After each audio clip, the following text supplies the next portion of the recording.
तो hello students, welcome back to my YouTube channel Rajasthan exam news. और आज हम डिस्कशन करने वाले हैं संगणक की बुक लिस्ट के बारे में। कहाँ से आपको क्या पढ़ना है, कितना पढ़ना है, वो सारी चीज़ें आज हम डिस्कशन करने वाले हैं। कंप्यूटर डायरेक्ट रिक्रूटमेंट एग्जामिनेशन 2021 में हुआ था और अभी जो फिलहाल है 2023 की जो है वैकेंसीज ऑनगोइंग है। विज्ञप्ति जो है अप्रैल मई तक आ सकती है, ऐसी संभावनाएं हैं। तो पहले तो हमें ये पता होना चाहिए कि सिलेबस क्या है, क्या पढ़ना है, और उसके अकॉर्डिंग हम तैयारी करना शुरू करते हैं। सबसे पहले तो राजस्थान जीके है, और राजस्थान जीके आप जितना पढ़ोगे उतना ही अच्छा रहता है, क्योंकि अगर आप राजस्थान की एग्जाम की किसी की भी तैयारी कर रहे हो तो राजस्थान जीके मेजोरिटी है। बिकॉज बाकी अदर स्टेट के स्टूडेंट जो है इनमें पार्टिसिपेशन कम लें या फिर सिलेक्शन कम हो, है ना। तो ये एक इंपॉर्टेंट पॉइंट है और ऐसा करना भी चाहिए। तो आप लोगों को राजस्थान जीके अच्छे से पढ़ना चाहिए। राजस्थान जीके के अंदर आपको ज़्यादा फोकस जो है डेवलपमेंट पे करना है, क्योंकि इकोनॉमी और डेवलपमेंट दो ऐसे टॉपिक्स हैं जो इन एग्जाम्स में पूछे जा सकते हैं। क्योंकि हिस्ट्री वगैरह तो सारी की सभी की कम होती है। अगर हम कट ऑफ की बात करें तो लास्ट टाइम 68 गई थी, जब वैकेंसीज बहुत ज़्यादा कम होती है, 250 वैकेंसीज थी। तो और उससे पहले की बात करें तो ऑलमोस्ट जो है 60 के अराउंड जो है कट ऑफ है, और अब की बार पोस्ट ज़्यादा है तो फिर वो सिनेरियो वैसा ही रहने वाला है। बट ये है कि आपको मेहनत ज़्यादा करनी पड़ेगी, कंपटीशन भी ज़्यादा उठेगा, क्योंकि जैसे जैसे स्टूडेंट्स ने परीक्षा की तैयारी की है वैसे वैसे जो है उनको भी थोड़ा बहुत पता चला है, वो भी तैयारी करने के लिए आते हैं। फॉर्म कम लगते हैं लेकिन कंपटीशन है। आप ये मानिए कि एक सीट पे लगभग लगभग जो है 15 स्टूडेंट्स का कंपटीशन मान के चलिए, लगभग 75,000 के आसपास, ठीक है। अब हम बात करते हैं जीके की। तो जीके के अंदर ज्योग्राफी, हिस्ट्री और डेवलपमेंट आपको बता दिया मैंने। और देखिए यहाँ पे आपका इंपॉर्टेंट पार्ट है, ये है current events, issue of Rajasthan and India, major development in the field of information technology and communication. देखिए इसके लिए आपको घबराने की जरूरत नहीं है, ऐसे टॉपिक्स की मैं पीडीएफ डाल दूंगा, ठीक है। लेकिन आप लोगों को जो स्टैटिक पोर्शन है जो फिक्स रहता है उसकी ज़्यादा अच्छे से तैयारी करनी है, क्योंकि मेजर डेवलपमेंट और ये यहाँ से क्वेश्चन जो है वास्ट है, थोड़ा सा वास्ट है, कहीं से भी पूछ सकता है। लेकिन कोशिश यही रहेगी हमारी मैक्सिमम जो है क्वेश्चन आपको प्रोवाइड हो जाए, है ना। अब हम बात करते हैं मेन पार्ट जहाँ से स्टूडेंट को सबसे ज़्यादा डाउट है, क्योंकि ऊपर वाले जो पोर्शन है उसके आपके पास बहुत सारे रिसोर्सेज हैं। लेकिन इसकी बात करते हैं जिसके साधन कम है और हमें अच्छे से तैयारी करनी है और नए सब्जेक्ट्स हैं। इसमें देखिए 3 पार्ट है, स्टैटिस्टिक्स है, इकोनॉमिक्स है एंड मैथमेटिक्स है। अब ये देखिए कई बार जो है ना मैथमेटिक्स को ऊपर ले लेता है, कई बार जो है नीचे। वैसे ये दो पार्ट है ना, ये आपकी इंपॉर्टेंट है। देखिए 25-25 क्वेश्चन होते हैं, 50-70 क्वेश्चन आते हैं पार्ट बी से, 50 क्वेश्चन इन्हीं के होते हैं। 10 क्वेश्चन आप मैथ के मान लीजिए और 10 क्वेश्चन राजस्थान इकोनॉमी और सारे जो मिला के हैं वो मान लीजिए, तो 70 का सिनेरियो ऐसे बनता है। अगर यहाँ से 20-20 क्वेश्चन होते हैं, स्टैटिस्टिक्स के 20 और इकोनॉमिक्स के 20 है, तो 10 क्वेश्चन और मिसलेनियस जो टॉपिक्स हैं उनके बढ़ जाते हैं, ठीक है। यहाँ तक समझ में आ गया आपको, कोई दिक्कत नहीं। यहाँ पे हम देखिए स्टार्टिंग से शुरू करते हैं। जो बेसिक स्टैटिस्टिक्स होती है उसमें कलेक्शन आता है, क्लासिफिकेशन आता है, उसके बाद टेबुलेशन आता है, फिर इसका रिप्रेजेंटेशन होता है डेटा का, डायग्रामेटिक, आपको डायग्राम वगैरह, पाई चार्ट वगैरह सारी चीज़ें उनमें से पढ़नी होती है। सेंट्रल टेंडेंसी का मेजर आ गया, और डिस्पर्शन का भी आता है, मोमेंट्स का भी आता है। ये सारे जो है आपके बेसिक स्टैटिस्टिक्स आप मान सकते हो, और बेसिक स्टैटिस्टिक्स ही आपसे पूछी जाती है। बट क्वेश्चन अच्छे बनते हैं, थ्योरेटिकल पोर्शन है, थ्योरेटिकल क्वेश्चन में अच्छे क्वेश्चन खींच के लेता है बोर्ड। कॉरिलेशन एंड रिग्रेशन बढ़िया टॉपिक है, एडवांस भी आता है इसमें से। डिजाइन ऑफ सैंपल सर्वे, ये भी अच्छा टॉपिक है, लेकिन इसमें बेसिक दे रखा है। बेसिक का मतलब क्या, जैसे सैम्पलिंग यूनिट दे दी, फ्रेम दे दिया, function they the, sampling with replacement and without replacement, ये थोड़ा सा अच्छा टॉपिक है। Population parameter, sample estimator, sample random sampling, और ये सारे जो है सैम्पलिंग के प्रकार दे रहे हैं, क्लस्टर है, सिस्टमेटिक है, ठीक है, रैंडम सैम्पलिंग है, ये सारे उसके प्रकार हैं। तो ये इतना डीप नहीं है, बट कोशिश ये कीजिए कि जितना हो सके उतना डीप पढ़ लीजिए, आगे एएसओ वगैरह में आपको दिक्कत नहीं है। फोर्थ पॉइंट है वो क्या है, टाइम सीरीज एनालिसिस, उसके कंपोनेंट्स क्या है, मेजरमेंट क्या है, ट्रेंड का, सीजनल का, ठीक है, जो साइक्लिक है, इरेगुलर है, वेरिएशन, अच्छा टॉपिक है, पढ़ने में आसान है। इंडेक्स नंबर, सबसे ज़्यादा क्वेश्चन यहीं से आते हैं, 4 से 5 क्वेश्चन।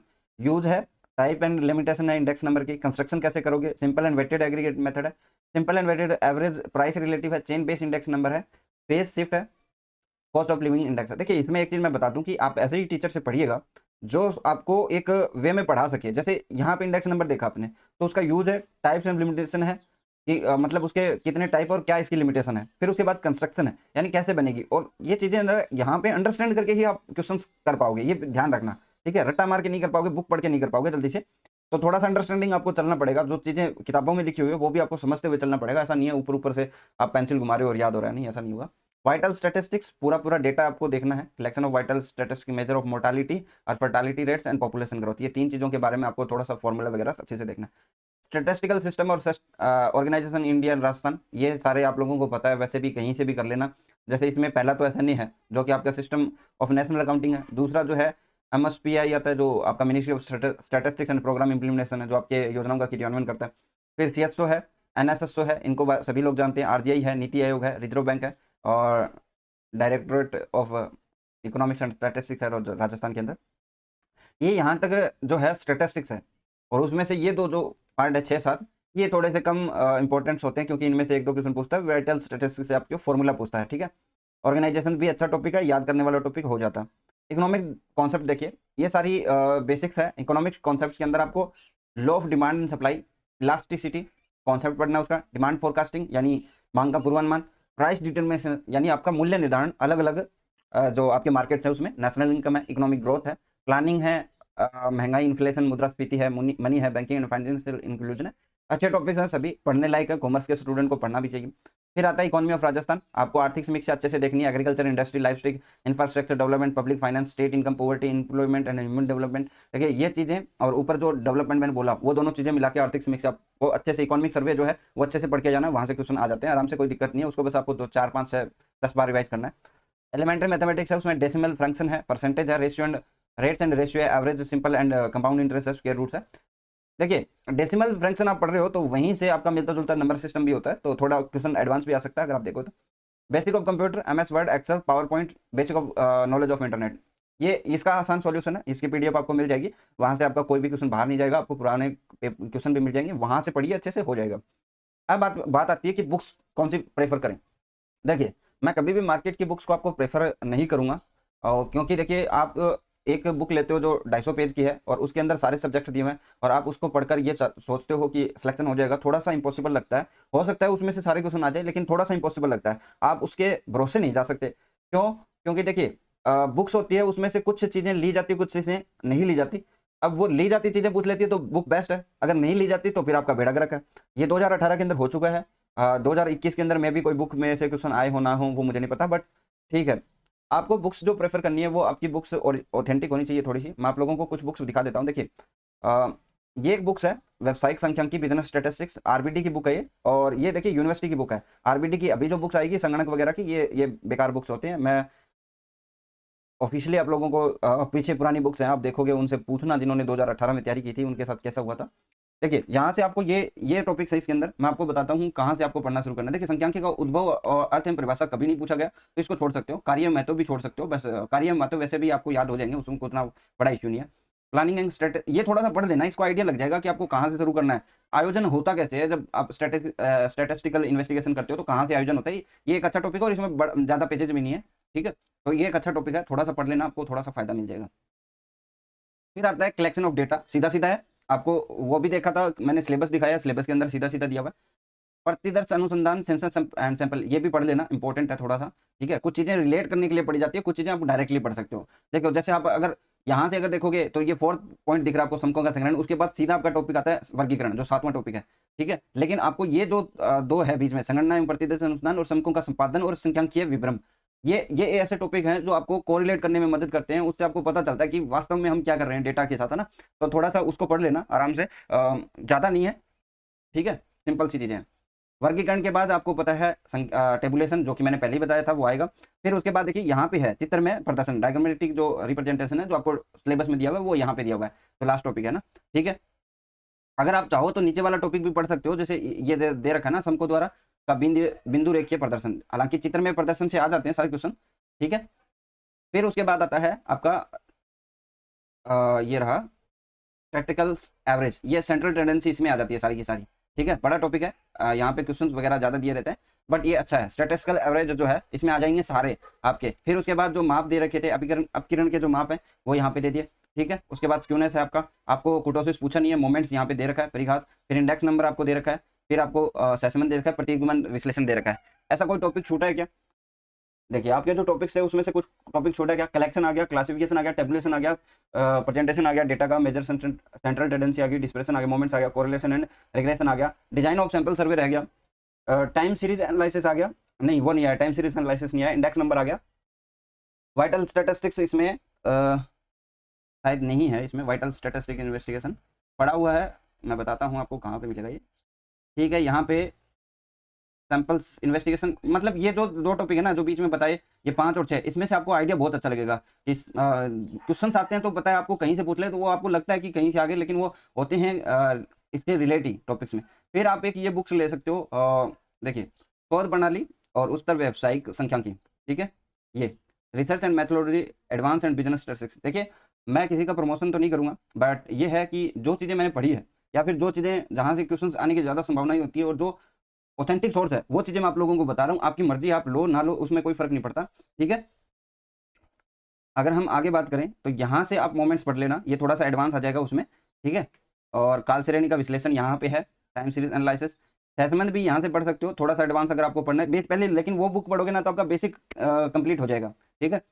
रेखीय प्रतिगमन, ये भी आप सरल एवं बहुगुणी, इसकी थ्योरी पढ़ लेना, ठीक है। दोनों चीजें ना, इनकी थ्योरी पढ़ लेना, ये थोड़ा सा एडवांस है, लेकिन आपको कंप्लीटली अगर पढ़ लोगे तो बहुत अच्छा होगा, ठीक है। और कायवर्ग परीक्षण तो आपका आएगा नहीं, ये आता है आपके एसओ के अंदर। गैर प्रचालित परीक्षण भी एसओ के अंदर आते हैं, ये दोनों टॉपिक एसओ के अंदर ही आते हैं। एट्रीब्यूट तो एट्रीब्यूट एसओ के अंदर आता है, इंटरपोलेशन और एक्स्ट्रापोलेशन भी एसओ के एसओ के अंदर आते हैं, एसओ के अंदर तो नहीं आते। फिर यहाँ पे एक ये देख लेना, डिस्ट्रीब्यूशन, थोड़ा सा सैद्धांतिक आवर्ती बंटन, फ्रीक्वेंसी डिस्ट्रीब्यूशन, थोड़ा सा अगर देखना चाहो तो देख लेना। बाकी यहाँ पे आपका कोई भी इंपॉर्टेंट पार्ट नहीं है, तो ऑलमोस्ट जो है सारी चीज़ें यहीं पे कवर हो जाएगी आपकी। डिजाइन ऑफ सैंपल सर्वे भी यहाँ से कवर हो जाएगा, यहाँ पे जो टॉपिक्स दिए हुए हैं ये दो, यहाँ से आपका कवर हो जाएगा, ठीक है। और अगर इसमें से कुछ भी रहता है थोड़ा बहुत तो वो आप जो है पीडीएफ से कवर कर सकते हो। अब बात करते हैं हम इकोनॉमिक्स की। अगर देखिए इकोनॉमिक्स वैसे तो आप लोगों को कुछ टॉपिक दिए हुए, लेकिन अगर आपको अच्छे से समझना है, कुछ चीज़ें होती है कि भाई हमें कंप्लीटली पढ़ना है कि ऐसा ऐसा ना हो कि हम कोई भी क्वेश्चन छोड़े, है ना। तो उस हिसाब से अगर आप देखोगे तो ये बुक जो है एनसीईआरटी है, एनसीईआरटी की फॉलो कर सकते हो, एनसीईआरटी 12th की, है ना। उसमें सारी चीज़ें दी हुई है और आपका कोई भी क्वेश्चन बाहर ही नहीं जाएगा यहाँ से, ये सोच लेना। आपको बड़ा लगेगा देखने को, लेकिन यहाँ से बाहर नहीं जाएगा। उपयोगिता पढ़ लेना, उपभोक्ता का बजट पढ़ लेना, उपभोक्ता के व्यवहार का सिद्धांत है यहाँ पे, इष्टतम चयन, मांग पढ़ लेना। मांग तो आपको पूरा दिया हुआ टॉपिक है, मांग तो आपको पढ़ना ही पड़ेगा, वैसे भी इसमें बोलने की जरूरत नहीं होनी चाहिए। फिर अच्छा ये बता ही दिया मैंने, ठीक है। बाजार मांग भी पढ़ लेना, मांग तो पढ़ाई है। मांग की लोच पढ़ लेना, ये भी आपको पढ़ना है, ठीक है। और फिर उसके बाद देखिए बाजार संतुलन, ये भी पढ़ लेना। और प्रतिस्पर्धा रहित बाजार, ये भी पढ़ना। और पूर्ण प्रतिस्पर्धा की स्थिति में फर्म का सिद्धांत, ये सारे आपको पढ़ना है। देखिए ये इसमें 6 ही टॉपिक है, 6 में से ना देखो इसका जो व्यष्टि अर्थशास्त्र है, इसमें देखिए आपके 6 टॉपिक है, उसमें से पहला छोड़ देना, ये जो परिचय वाला है ना ये छोड़ देना। बाकी जो है अच्छे से पढ़ लेना, बहुत अच्छे से। अगर मेरे पास नोट्स होंगे तो मैं आपको अवेलेबल करवाऊंगा, ठीक है। ये बहुत अच्छे टॉपिक है और आपके आगे भी कोई भी एग्जाम होगा ना उसमें भी बहुत फायदा करेंगे ये, ठीक है। और यहाँ से जो है संगणक के अंदर तो बाहर क्वेश्चन जाएगा ही नहीं, ये आप पढ़ लेना। और आगे और है, ये तो 11 ये 12th की जो पहली बुक है उसकी बात है। दूसरी बुक की बात करते हैं जहाँ से आपके कुछ टॉपिक्स एक्स्ट्रा में कवर हो जाएंगे, जैसे राष्ट्रीय आय है, ये भी यहाँ से कवर हो जाएगा, पूरा का पूरा कवर हो जाएगा, कहीं भी नहीं जाए। मुद्रा एंड बैंकिंग है, आपका मुद्रा एंड बैंकिंग दे रखा है ना, यहाँ से कवर हो जाएगा, कुछ भी देखने की जरूरत नहीं है। आय एंड रोजगार का निर्धारण है, ये भी आपका यहीं से कवर हो जाएगा। कुछ चीजें देखिए आपको दी हुई नहीं है, लेकिन क्वेश्चन पूछेगा तो आपको पता चलेगा कि हाँ ये कुछ अलग से आया है। और वो अलग से होता है ना, वो यही होता है कि संबंधित होती है सारी चीजें। अगर आप बजट पढ़ना चाहो तो पढ़ सकते हो, ये भी एक जैसे आप स्टूडेंट हो कॉमर्स के तो आपको थोड़ा सा फायदा करेगा। हालांकि अगर आप इन सब में से नहीं पढ़ने चाहते तो मैं इंपॉर्टेंट बता देता हूँ, जो आपको सिर्फ आप ये सकते हो कि बस एग्जाम के अंदर जो टॉपिक दिए हैं वही मैं पढ़ूंगा। तो देखिए आय का जो है, राष्ट्रीय आय का, वो आप नहीं छोड़ोगे। मुद्रा एंड बैंकिंग बिल्कुल नहीं छोड़ोगे, ठीक है। खुली अर्थव्यवस्था अगर नहीं, ठीक है। सरकारी बजट एवं अर्थव्यवस्था भी आपको ज़्यादा नहीं सोचना। बाजार संतुलन आपको पक्का पढ़ना है। प्रतिस्पर्धा वाला भी पक्का पढ़ना है। पूर्ण प्रतिस्पर्धा भी बिल्कुल पढ़ना है, ठीक है। और ये जो तीसरा पॉइंट है ना ये भी पढ़ना है आपको। उपभोक्ता का व्यवहार सिद्धांत है, ये भी पढ़ना है, ठीक है। परीक्षा छोड़ देना। और ये जो है ना तीसरा, उत्पादन है लागत, यहाँ से ज़्यादा क्वेश्चन आएंगे। यहाँ से ध्यान रखना, ये वक्र वगैरह बनते हैं ना, ये देखिए कुल उत्पाद, सीमांत उत्पाद, औसत उत्पाद की वक्र आकृतियाँ, ये अच्छे से पढ़ लेना। वक्र बना के देख लेना डायग्राम, आपको अगर नहीं बने तो, ठीक है। क्योंकि यहाँ से क्वेश्चन पूछेगा वो आपसे, क्यों थ्योरेटिकल क्वेश्चन पूछेगा, तो अगर आपको समझ में आएगा तो आप डायग्राम बना लोगे, अदरवाइज तो वहाँ से जो उलझाता है फिर वो समझ में नहीं आता, ठीक है। तो ये बुक्स मैंने आप लोगों को बताई है, ये आप बुक्स, ठीक है, फॉलो कर सकते हो अगर करना चाहो तो। मैंने एक तो बताई आपको बिजनेस स्टैटिस्टिक्स, जो आपके बीकॉम में आती है। आपके पास पुरानी बुक्स पड़ी है किसी दोस्त के पास तो वो भी ले सकते हो, ठीक है। और एक एमकॉम की जो है मैथ की बुक है तो वो भी ले सकते हो, वहाँ से भी है, ठीक है, आपका कवर हो जाएगा एडवांस। अगर हम और किसी की बात करें, काफ़ी सारे जो स्टूडेंट बोलते हैं सर ऑनलाइन कैसे हम जो है इसका कोर्स लें या फिर नहीं लें, तो उसके बारे में देखिए आप कॉमर्स एंड मैथ क्लासेस का जो है कोर्स ले सकते हो। ऑनलाइन कोर्स 600 रुपये का है, कॉमर्स एंड मैथ क्लासेस, ठीक है। और वहाँ से आपको नोट्स भी मिल जाएंगे। तो आप देखिए अपने हिसाब से प्रेफर कीजिए। अगर आप स्वयं पढ़ना चाहते हैं तो आप नोट्स लीजिए, ठीक है। नोट्स लीजिए, नोट्स को कवर कीजिए पूरा, और फिर उसके बाद जो है ना क्वेश्चंस लगाइए। वहाँ पे इंपॉर्टेंट यही है, क्वेश्चन आप कितना पढ़ते हो कितना नहीं पढ़ते हो उसको आप क्वेश्चन के माध्यम से ही परख सकते हो। तो सबसे ज़्यादा तो ये जितने टॉपिक्स करो उतने ज़्यादा क्वेश्चन लगा लो, ठीक है। और अगर आपको क्वेश्चन नहीं समझ में आ रहा तो ऐसा कोई क्वेश्चन जो जहाँ पे जिस यूट्यूब चैनल पे क्वेश्चन हो रहे हैं वहाँ से आप ज्वाइन करो। आप देखिए क्वेश्चन जितने ज़्यादा करोगे ना उतना ही ज़्यादा फायदा होगा इस चीज़ में। क्यों? क्योंकि देखिए ऐसी चीज़ें के क्वेश्चन बहुत कम मिलते हैं हमें। राजस्थान का हमें पता है ढेर सारा क्वेश्चन है, वहाँ से क्वेश्चन आते भी नहीं है क्योंकि बहुत सारा आप वास्ट एरिया है, कहीं से पूछ सकता है। लेकिन इसके लिमिटेड क्वेश्चन होते हैं, तो हमें जितने ज़्यादा क्वेश्चन करेंगे उतना आसानी होगी। और मैं लिंक छोड़ दूंगा डिस्क्रिप्शन में। आप कॉमर्स एंड मैथ क्लासेज अगर आप यूट्यूब पे सर्च करोगे तो वहाँ पे जाकर आपको कोर्स की डिटेल वगैरह मिल जाएगी, तो वहाँ से भी आप ले सकते हो और कंप्लीट कर सकते हो अपना बैच। और देखिए मेहनत करनी पड़ेगी, ये तो कन्फर्म है, मेहनत करनी पड़ेगी। अगर आप लोग ऐसे ढील में चलोगे तो नहीं होगा। विज्ञप्ति आने से कोई फायदा नहीं है। देखिए विज्ञप्ति आने का तब फायदा होता है जब सब कुछ नया हो और कोई भी तैयारी नहीं कर रहा हो। लेकिन जो स्टूडेंट तैयारी कर रहे हैं, और आपको पता है 583 सीट, तो कितनी सीटें होती है इसमें से डिवाइड भी तो होगी, कैटेगरी वाइज डिवाइड हो जाएगी, यूआर के अंदर, ओबीसी के अंदर, फिर एससी एसटी के अंदर, और ठीक है, और इसके अंदर भी मेल फीमेल की डिवाइड होगी। तो आपको पता है कंपटीशन तो उतना हो ही जाता है।